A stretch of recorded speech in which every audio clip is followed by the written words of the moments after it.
Looking for a mouth-watering, savory meal that's perfect for Sunday night supper? Howard shows us how to make flank steak pinwheels in the Mr. Food Test Kitchen.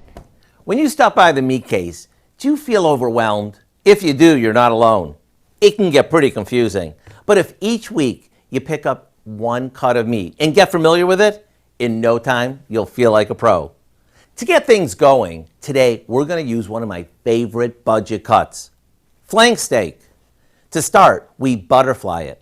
That simply means that we cut it in half horizontally, almost all the way through, so it opens up like a book. Then we sprinkle with a mixture of Italian breadcrumbs, Parmesan cheese, and olive oil. Over that, we place a layer of sliced salami and provolone cheese. We roll it up jelly roll style and secure it with bamboo skewers. After trimming it, we cut slices about an inch or so thick, making sure that each piece is secured with a skewer.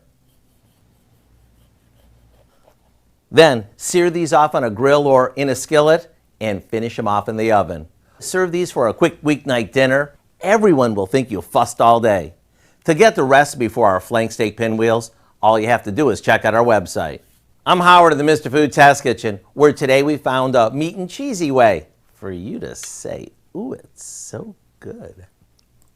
I'm going to have to pin that recipe on my fridge and make it. You can find this recipe along with a lot more good food from the Mr. Food Test Kitchen online. Just go to our website.